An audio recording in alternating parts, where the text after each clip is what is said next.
প্রিয় শিক্ষার্থীরা, আশা করি সকলেই ভালো আছো। আমার অনলাইন ক্লাসের ধারাবাহিকতায় তোমাদেরকে আরও একবার স্বাগতম। আজকেও আমি হিসাব বিজ্ঞানের বেসিক বিষয় নিয়ে আলোচনা করব।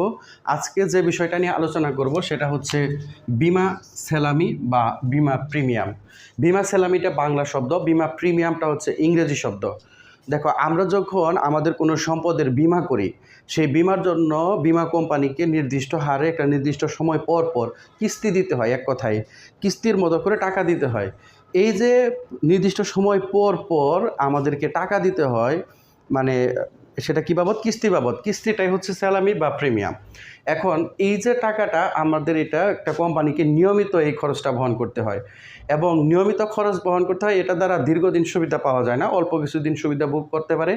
যেহেতু এটা নিয়মিত খরচ, সেই হিসাবে এই বিমা প্রিমিয়াম বা বিমা স্যালামিটা হচ্ছে আমাদের যে হিসাবের শ্রেণী রয়েছে, তার মধ্যে হচ্ছে যে হিসাবের একটা শ্রেণী ব্যয় হিসাব, সেই হিসাবের ব্যয় হিসাবের অন্তর্ভুক্ত করতে হবে। আশা করি তোমরা বিমা প্রিমিয়াম বুঝতে পেরেছ।